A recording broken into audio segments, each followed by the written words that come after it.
recruits, and welcome to the Just-in-Time Agency. I'm Agent Amelia, and I'm the director of the Just-in-Time Travel Academy. We're so excited to have new recruits joining us on our mission today. Here at the agency, we use time travel to learn about the past, to adapt, and better build our future. Today, we're going to be working with the Info G department, or the Information Gathering department. Recruits in the Info G department need to be highly trained in the skills of observation. I'd like to introduce you to some of the Level 2 recruits who are joining us on our mission today.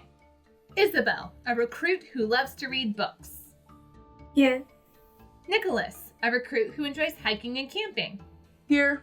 Sophie, an artistic recruit who can fill a sketchbook full of drawings in just 4 hours. Here. Georgia, a recruit who enjoys creative writing. Here. Yara, a recruit who does impressions. Here. Archie, a recruit who plays soccer, an international sport. Here. Elena, a recruit who is great at solving puzzles. Here. Leo, a recruit who enjoys singing and dancing. Here. Recruits, for your training mission today, we're sending you back to learn about how 4 different cultural festivals were created. A cultural festival is a celebration of the tradition of a particular people or place. The information that you gather will help us gain a better understanding of how these cultures are similar or different.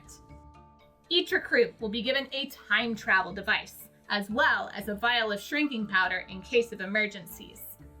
Each team will also have a choice of extra equipment to bring with. However, we don't want to load you down with too much gear, so that way you have a chance to think fast, move fast, and use your deductive skills to gather information. A time travel agent's brain is their most important asset in the field. We have some special gear that can help you out in the field. Your just-in-time time travel device. Not only will this let you know where you are in time, but with the touch of a button, it can bring up more information about your location. A translator. Just calibrate and point to have it translate anything you are hearing into the language of your preference. Our patented facial recognition device. This can be pointed at someone you want to know more information about. It can be very useful when you are trying to figure out who someone is from a distance. We also have a few items that may come in handy in the field, depending on your situation. Though we do our best to observe instead of participate, sometimes you get into a situation where you need a quick cover. This device will help you blend in with a time period appropriate disguise. Occasionally, you need to get somewhere fast. That's where this rapid travel device can come in. But be careful, we're still working out some of the kinks. And finally, we have our shrinking powder. You never know when you'll need to take a closer look at something or get out of sight. The only way to return to normal size is through time traveling to another location, so use it wisely. You are also equipped with your own recruit training handbook that you can reference at any time to help work through problems or record your discoveries. Make sure you have yours handy before you move forward, or pause this mission to print it out. Well, that's enough briefing for now. It's time to send you on your way to get some experience in the field.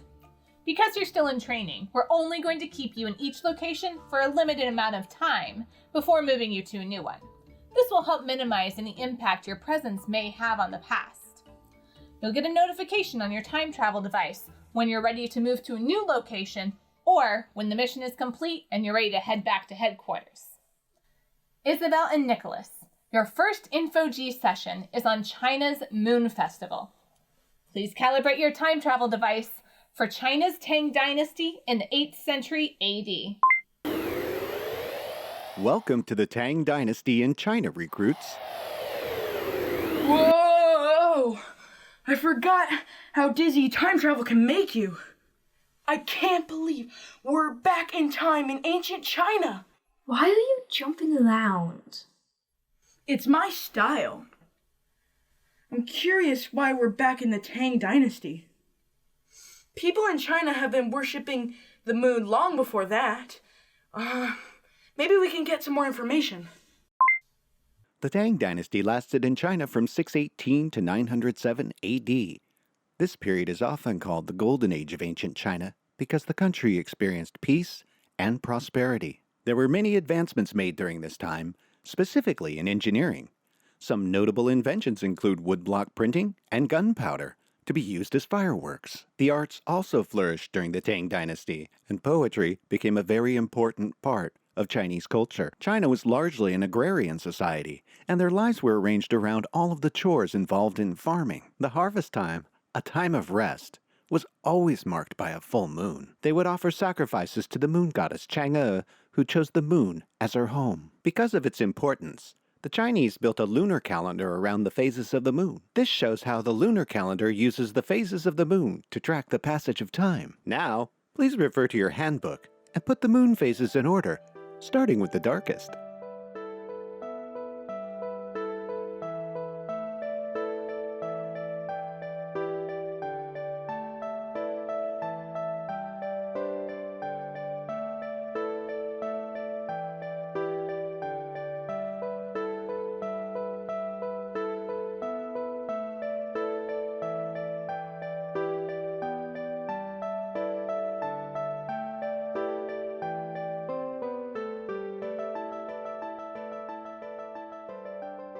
Great work, recruits!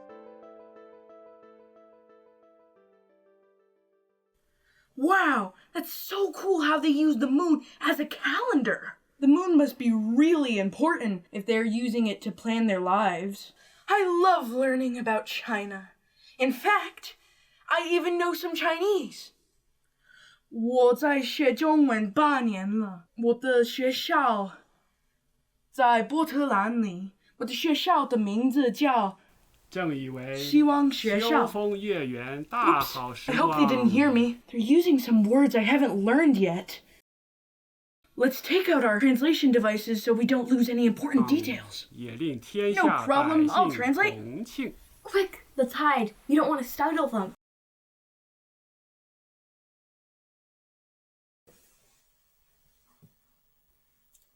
正以为秋风月圆大好时光，也令天下百姓同庆。秋收时节，朝廷将设盛宴，置胡饼，以招待文武百官，以积丰收。正以为秋风月圆大好时光，也令天下百姓同庆。皇上英明，皇上以胡饼招待文武百官，何不令天下百姓以食胡饼而庆贺？贵妃所言极是，百姓耕收劳作，数月辛苦，秋收之后当立节日庆祝，何日为好？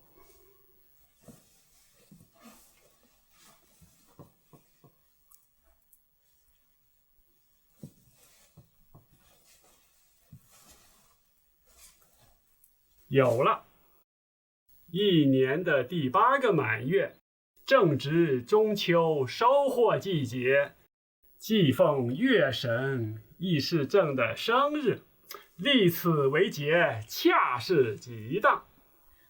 皇上英明，一节两庆，既奉月神，又庆黄诞。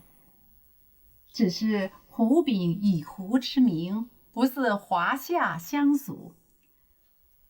皇上，胡饼形似圆月，又逢月圆之时，何不取名月饼？甚好，爱卿。月饼之名正合正义。传朕的旨意，立8月15为中秋节，食月饼，奉月神，赏月圆，庆丰收。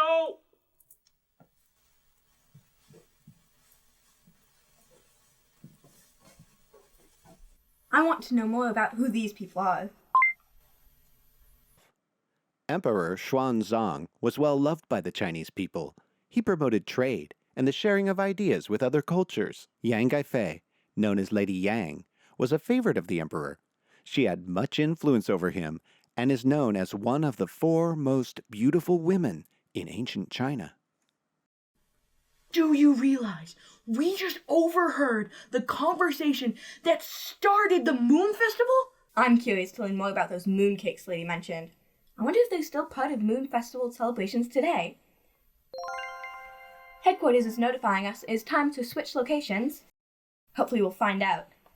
Recruits, it's time to travel to your next location. Calibrating for 1368 AD in China. Oh no, we're tiny! I think I spilled the shrinking powder while in transit. What are those? It smells delicious. Let's analyze it and find out. Mooncakes are symbols of harmony, family reunion, and good fortune. Originally, they were used as an offering to the moon goddess before they were consumed. Mooncake recipes vary from region to region, but traditionally are filled with red bean paste. In modern times, the roundness of the mooncake has come to symbolize family unity, and members of the same family will often give mooncakes or share slices from the same mooncake. I love mooncakes. Look up there. People are huge when you're so tiny. Let's hide behind this mooncake and use facial recognition to see who they are. YUANZHANG was orphaned and homeless for much of his childhood. At the age of 24, he joined a rebel group opposing the Mongol rulers of China and quickly became the leader. Rebel Zhu went on to become the emperor of the Ming dynasty. Liu Bowen was a military strategist who worked for the Mongol government. Disliking their way of ruling, he became a military advisor to Rebel Zhu and helped create the idea to hide secret messages in mooncakes to encourage the citizens to overthrow the Mongols. 军师你可来了，头领何事这般急切？起事已迫在眉睫，而四处兵马散落各地，援军又把守严密，连只鸟都飞不出来。我们如何将消息送达？真是急煞我也。头领，此事甚未急，在下倒有一计，可将讯号神不知鬼不觉送与四方将士。军师计从何出？快到来！眼下正是秋收之后，民间素有吃饼的习俗，何不将讯号藏于饼中，送达四方各地将士手中，可保万无一失。此计甚好。8月15即为中秋佳节，军师事不宜迟，明日即启程，把饼送往各处。在下这就去办。待讯号送达之时，正是义军动兵之日，到那时看义军大旗高举，驱逐胡人，还我河上。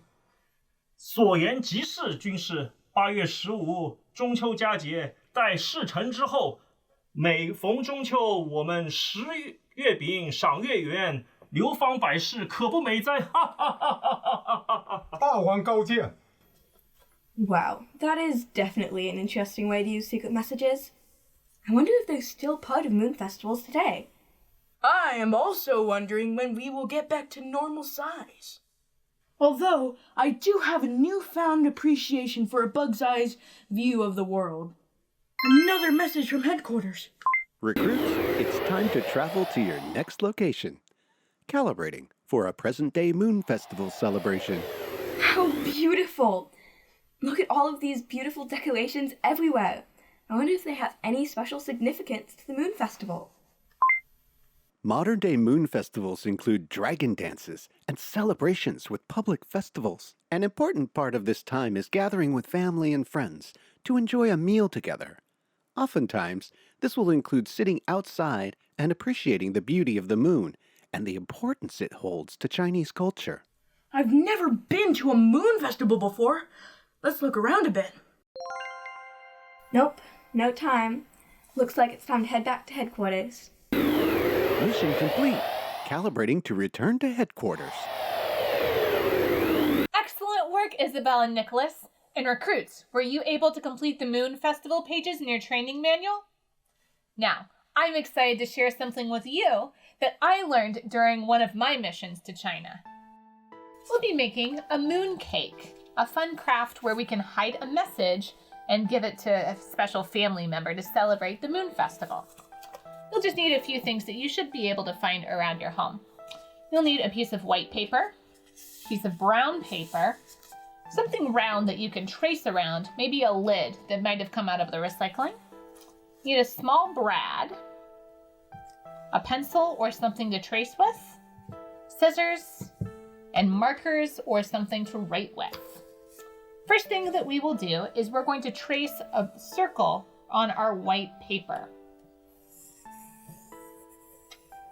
It's okay if it's not a perfect circle, we'll do our best. All right, one circle on the white paper. And on our brown paper, you're gonna make 2 circles, so make sure that you leave plenty of room on each side. All right, there's one. Move it over and trace another circle. All right, next we'll be cutting out all of our circles. We'll do our best to cut around the lines.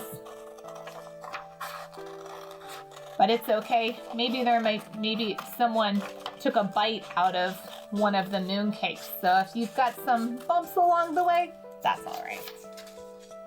All right. We'll set aside the middle of our mooncake.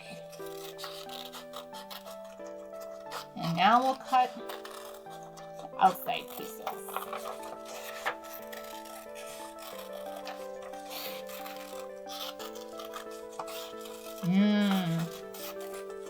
You can imagine what this mooncake might smell like. And maybe you start to think about what message you want to write on the inside of your mooncake. This will be a mooncake that we'll give to a special family member. It's usually something to wish them a happy moon festival or best wishes. But it's some way of showing someone that you care about them and are thinking about them during this festival. All right, we'll set aside our scrap paper. And next, we're gonna line up all 3 of our circles. We'll do our best to get them all covered.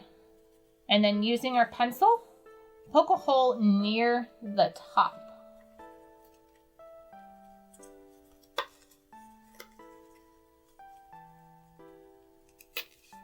All right, and then our brad goes in. And on the back, we'll open it up. Maybe push it down so that it stays a little bit. And here we have our mooncake. And open it up and we can write a special message. For this message, I'm going to write to my family. Dear family. Best wishes for the Moon Festival. And now, our mooncake is ready to share. All right, time to head back to headquarters. Now, for our next mission, Sophie and Georgia, you will be traveling back to the 5th century for your Info-G session on India's Diwali Festival.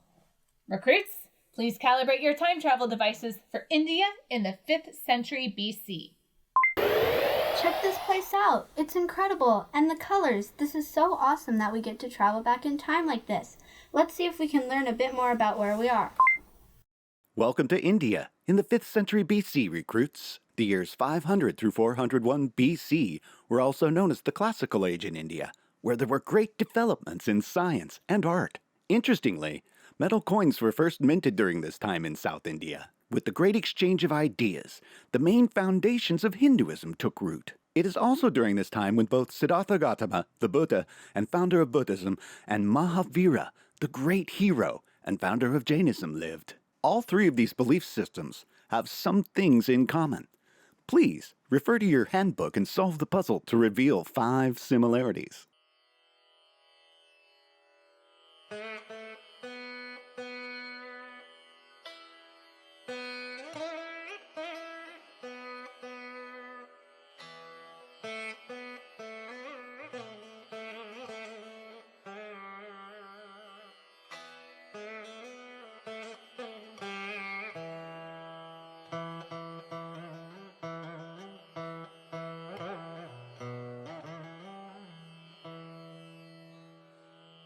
Great work, recruits! Wow, I never realized Buddhism was so old. Now that we've gathered this information about our location, we should probably seek out some personal experiences for a more complete picture. Hey, here come some people now. Let's get our translation devices ready. Do you think we have enough oil lamps? Almost. We need to make sure that the path is lit enough for Lord Rama, his wife Sita, his brother Lakshman to find their way back home. They've been in exile for so long. Yeah, 14 years. They certainly deserve this kind of warm welcome. Yeah, look how bright the path looks with all the oil lamps that people have lit to help them find their way home. Yeah, the light is taking away the darkness, just like Lord Rama, defeating the evil. Yes, let's add these oil lamps to the other oil lamps. Yeah, let's do it. Rama? Who's that? I'll adjust our time period parameters for any mentions of Rama. Diwali is the day Lord Rama, his wife Sita Deva, and his brother Lakshmana returned to their homeland after 14 years in exile. The demon king Ravana had kidnapped Sita, and Rama defeated him to rescue her. As a person, Rama represents the characteristics of an ideal person and has all of the best virtues that people should aspire to. Imagine being the symbol for an ideal person. I'd be scared to make a mistake. And having to go back and save Sita from a demon king sounds like a superhero movie. We're getting a message to travel to the next location. Recruits, it's time to travel to your next location.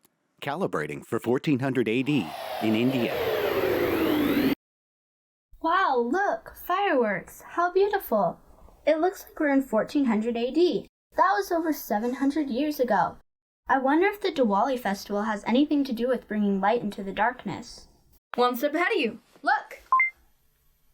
Around 1400 AD, gunpowder was used in India for warfare, but also came to be used for fireworks during festivals and special occasions. Like the lighting of the diyas on the path for Rama, the fireworks, as part of the Diwali festival, signify the victory of light over darkness and good over evil. That's cool. I really like how they turn something that could cause harm into something that celebrates goodness and light. I wonder if we can find out anything by visiting an actual Diwali festival. I think we have enough time in our mission. In fact, it looks like they're contacting us now.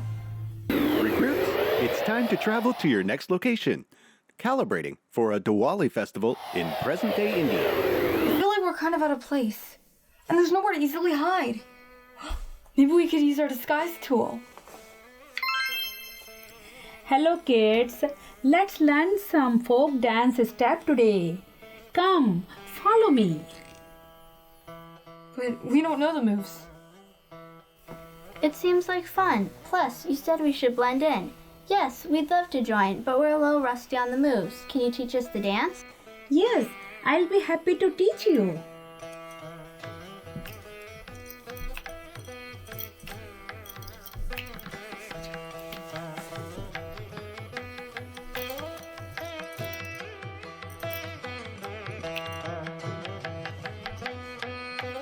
Let's do it together.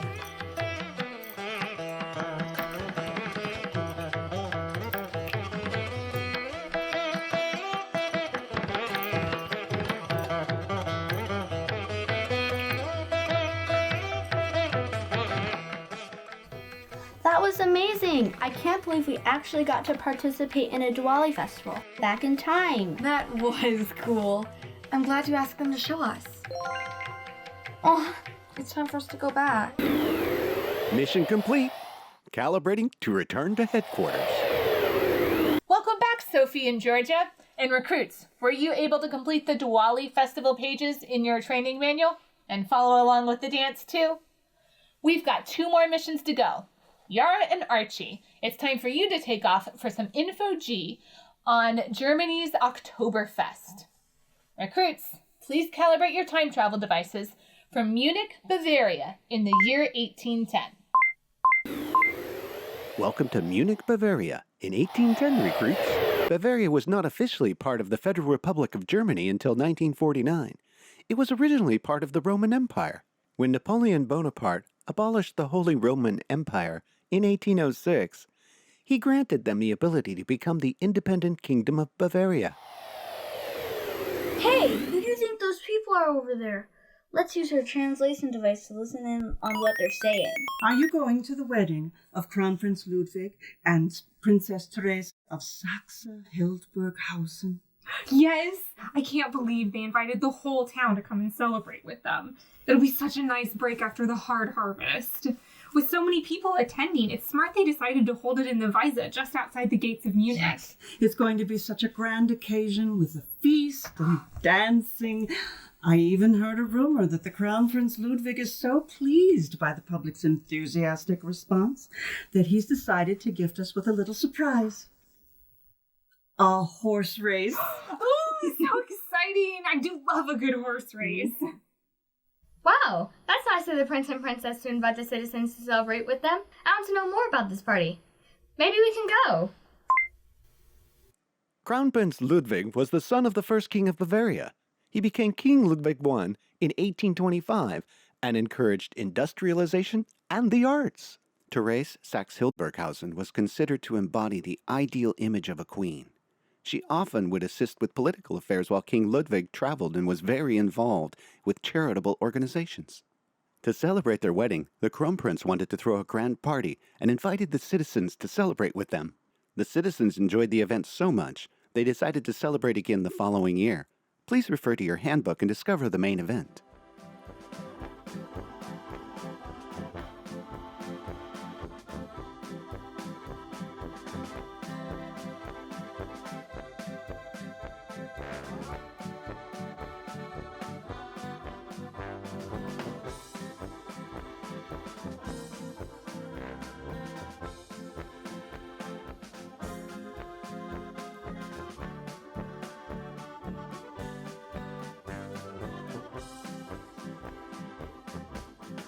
Great work, recruits! He knew his subjects were fans of horse races, so he concluded the event with one to conclude the festivities. The horse race was the highlight of Oktoberfest celebrations until 1960, and was not done again until the bicentennial of the event in 2010. A whole festival seems like a pretty elaborate experience. I mean, there are horse races just for a wedding. Oh, here's an incoming message. Looks like it's time for us to move. How are we ever going to gather all of the details in such a short training mission? You know, I've always been curious about the rapid travel device. Let's try it. Rapid travel activated. Location calibrating. Destination unknown. Did you see that? Oktoberfest must have lots of good food associated with it. Wait, what?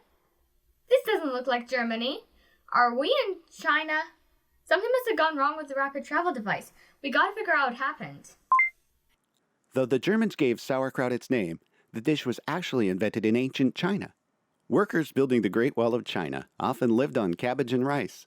In winter months, they would preserve the cabbage using rice wine, which soured the taste of the cabbage. Oh, well that makes sense. I always thought that sauerkraut was a German food. Oh no, here we go again. Rapid travel activated. Location calibrating. Destination unknown. Whoa, that rapid travel device really sneaks up on you, doesn't it? Looks like we're back in Germany. Nuremberg, specifically. And look, more food. Sausage recipes exist as nearly as 228 AD, but the first evidence of bratwurst in Germany dates back to 1313 in Nuremberg. Today, the city is still an internationally celebrated center for the production of these grilled sausages. Oh, I've seen people eat bratwurst before. Kind of looks like hot dogs. Oh, I'm starting to get kind of hungry. Oh no, we're moving again. Rapid travel activated. Location calibrating. Destination unknown.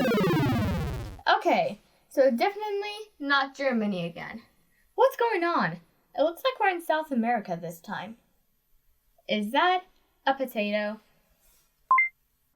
The earliest records of potato salad are from the 16th century. Not long after the earliest recorded history of the potato was by Spanish explorers in South America. Though there was a lot of initial resistance to eating potatoes because it was seen as a food for animals, it soon became widespread throughout Europe, and each country discovered ways to use it in their dishes.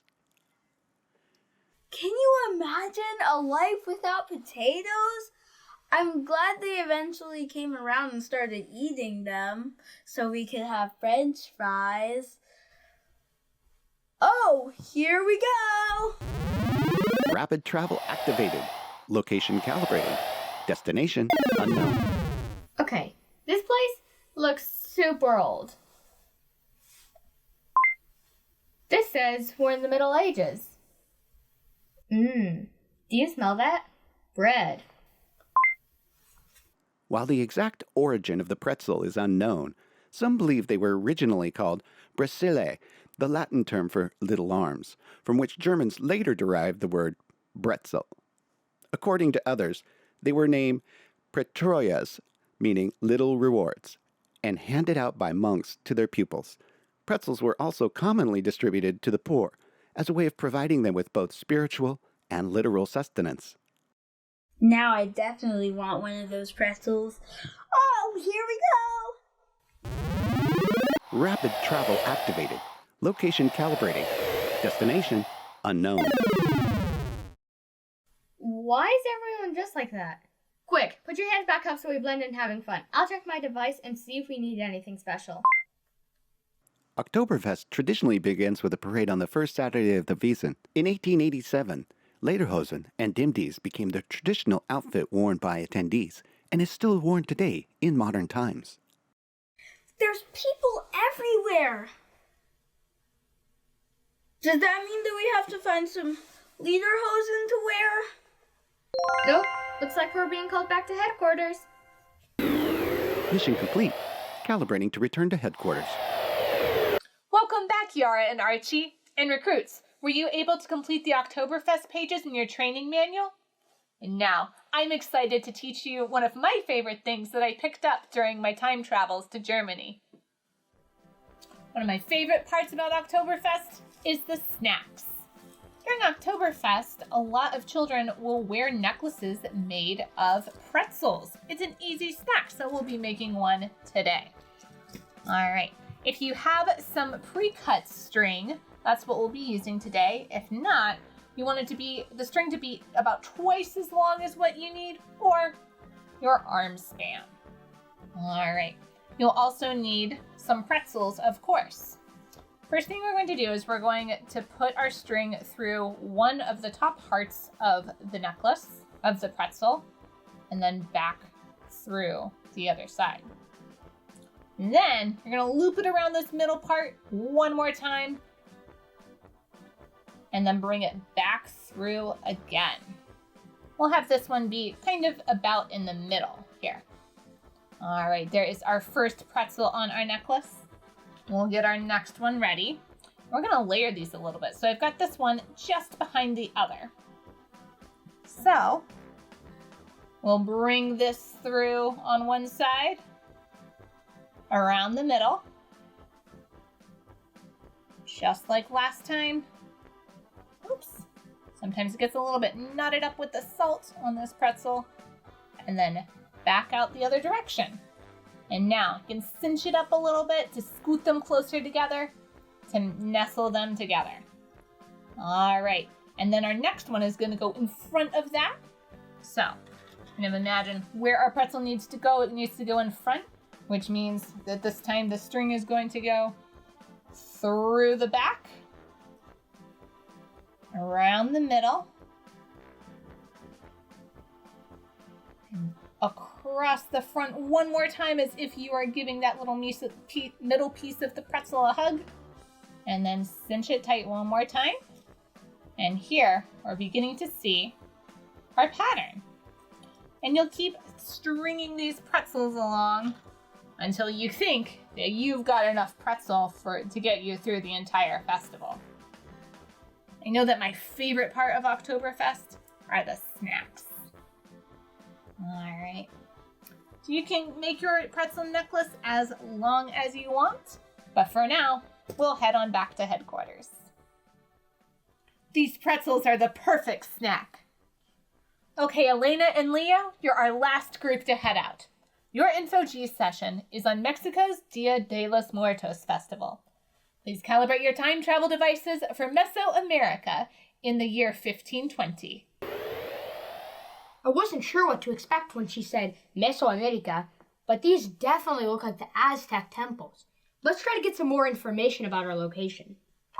Welcome to Mesoamerica in 1520 AD, recruits. The Aztec Empire reigned from 1345 to 1521 AD, consuming much of northern Mesoamerica. The Aztecs were a highly developed civilization socially, intellectually, and artistically. However, despite its strong cultural advances, the Aztec Empire fell in 1521. Please refer to your handbook to discover what was the cause of their downfall.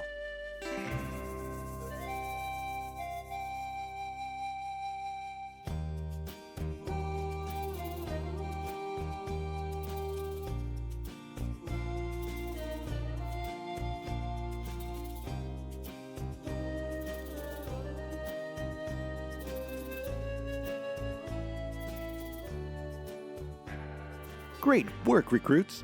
The Aztec Empire was conquered by the Spanish, led by conquistador Hernán Cortés, who arrived in 1519. Oh, wow! This seems like this is the year that the Aztec Empire gets taken over by the Spanish. That doesn't seem very nice to tell those people that they have to change their celebrations to match his just because he says so. Hey, I wonder if this is that Cortés guy. Cortés formed alliances with Aztecs who felt resentment toward their ruler and marched on the Aztec capital of Tenochtitlan. Although their leader, Montezuma, received them with honor, Cortés took him prisoner. Aided by smallpox, the Spanish forces captured the capital and ultimately took over the empire in 1521. Yep, that's definitely Cortés guy. Geez, how awful is it that he just came in and took over their empire? But I guess it makes them the one who picked the date for the Dia de los Muertos celebration. I always remember it being around Halloween time in present day. But I wonder what the festival was originally like back when the Aztecs celebrated it before Cortés got there.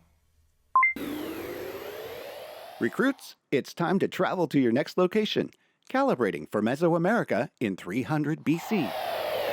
This place looks the same, but it feels different. I think we've gone back even farther in time in the same place. Look, there's some kids over there carrying flowers. Let's listen in and see what they're saying. I'm sad that Abuelita has died, but at least we were able to help her on her journey. Me too. We'll leave this food and water for her. She has a long way to travel to make it to La Mictlan. 4 whole years. That's a long time. I can't imagine walking for 4 whole years. Do you think the journey is a scary one? I don't know. I heard it's very difficult. But the psychopomp, Solotl, will be there to help guide her. That's good. At least she won't be alone. Come on, let's hurry to add this to La Ofrenda. Wait, first they said their grandma died, but then they talk about her going on a trip? How does that work? It seemed like the celebration was centered around people in their lives who have died. Let's see if we could get any more information. The Aztecs saw death as an integral part of life. After dying, a person was believed to travel to Chikunamictlan, the land of the dead. To get there, they would have to journey through 9 challenging levels that took 4 years. The dead travel along with psychopomp spirit Shalat, who is there to help them. In Nahua rituals honoring the dead, the family would leave food, water, and tools to assist the dead on their difficult journey. She is traveling somewhere, to the land of the dead. Can you imagine having to go on such a long journey after you've died? That's pretty epic. Looks like it's time for us to travel too. Recruits, it's time to travel to your next location, calibrating for a Dia de los Muertos festival in present-day Mexico City. Wow, look at all the decorations. You'd think a celebration about death would be a little bit more sad. I guess that's why they call it a celebration. There seems to be a lot of those similar decorations, especially the elaborate candle structures. I wonder if these are traditions and play a special part in the festival.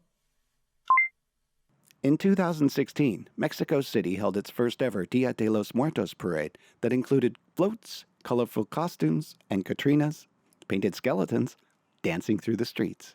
One of the most important traditions of Dia de los Muertos is the building of the ofrenda, or offering. This altar is where the living leave offerings of food, favorite items, and photos of their loved ones who have passed to aid them on their journey through the land of the dead. Fresh or paper marigolds are often laid on the ofrendas because the scent is believed to help attract souls to the altar. Decorated calaveras, or skulls, made of sugar or chocolate, are traditionally left on ofrendas. They are a representation of the deceased family member that the offerings are left for, and the sugar symbolizes the sweetness of life. Oh wow, these skulls are candy. Cool. And I think it's nice that they created altars to remember their loved ones and decorated it with things they like. Ah, looks like it's time to go back to headquarters. Mission complete. Calibrating to return to headquarters. Great job, Leo and Elena. And recruits, were you able to complete the Dia de los Muertos pages in your training manual? And now, I'm excited to share with you a colorful craft that I learned during one of my missions to Mexico. Finally, we'll be making papel picado, a traditional decoration for Dia de los Muertos festivals.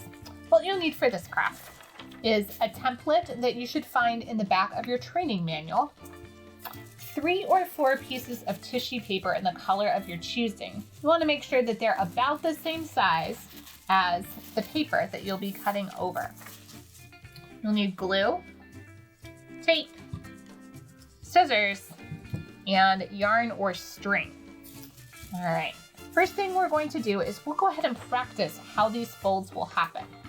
After you've made sure that you've got your tissue paper all lined up, let's go ahead and take a look at this template. You've got little markings on the sides of the paper, and that's where you'll be folding. Let's go ahead and make that first fold just to practice. We'll look for the tick marks on either side, press down, take a look at the long line in the middle, and make sure it's nice and crisp.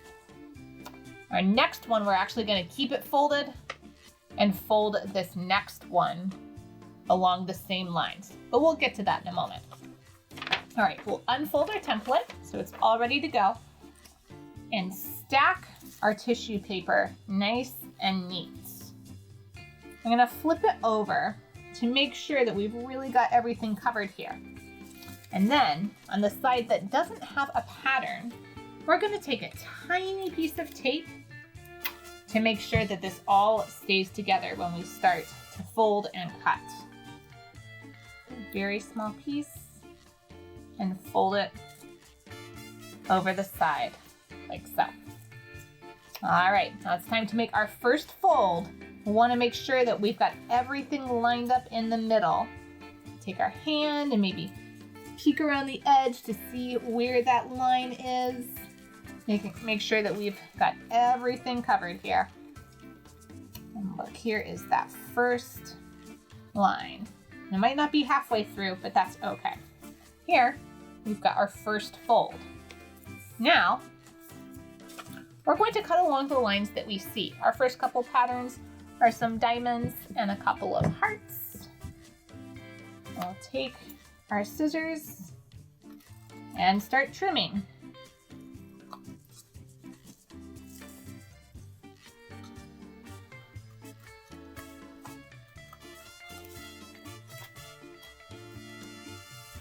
Traditionally, when this is made, it has intricate, very delicate patterns. It's very difficult. So it's okay that we are making one that's a little bit more accessible for us. All right, here's the first step. So keep it folded, don't unfold anything. We're gonna look at our next line just below. We found that line, we found the little tick marks on the other side. We'll go ahead and start to fold that over. Make sure you got a good eye on it. Make a crease on either end. And make a crease all along the middle. So here, we're gonna keep on cutting along those lines that we see. Cutting those patterns, and now that we have an extra layer in here, it might be kind of tricky. Make sure that we're getting all of the paper on the inside. A little extra magic here. There we go.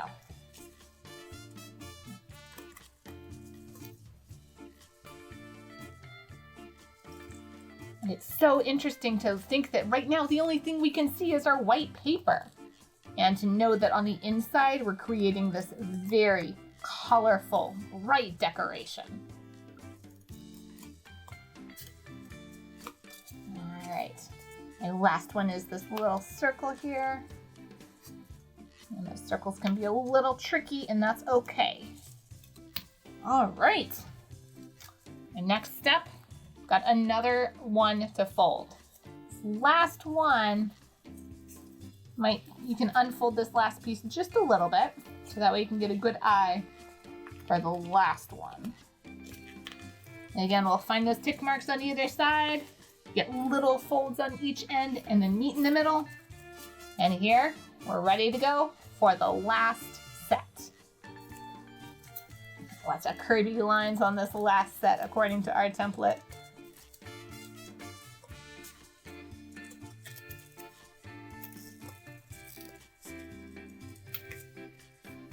And after you make a first set, maybe you could even design your own template. Maybe after we unfold this, if you find that you've got a little bit of extra pieces you'd like to add to it, go right ahead.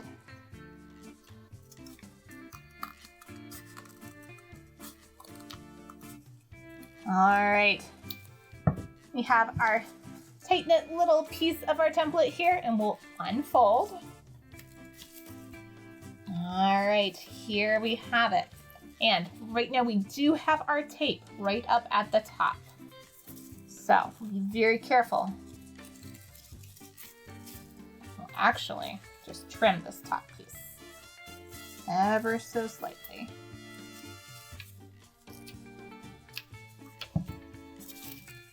And move aside all of our extra little pieces. And here we have each of our individual pieces that will go on our decoration. So you've got your string ready to go.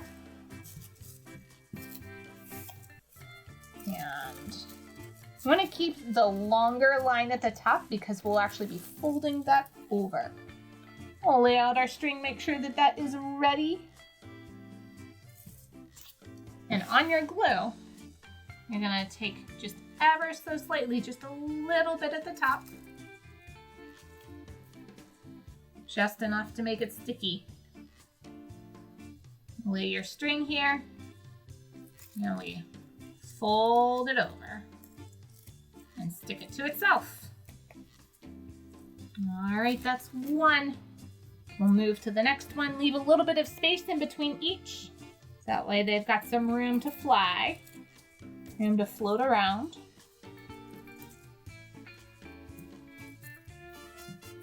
All right. Scoot it over.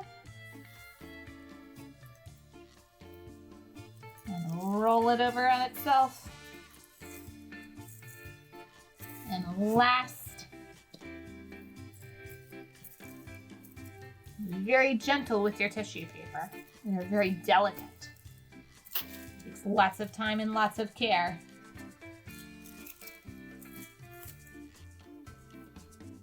And then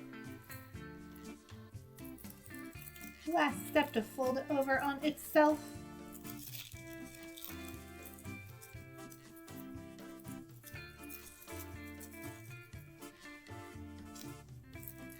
And here we have our Dia de los Muertos craft.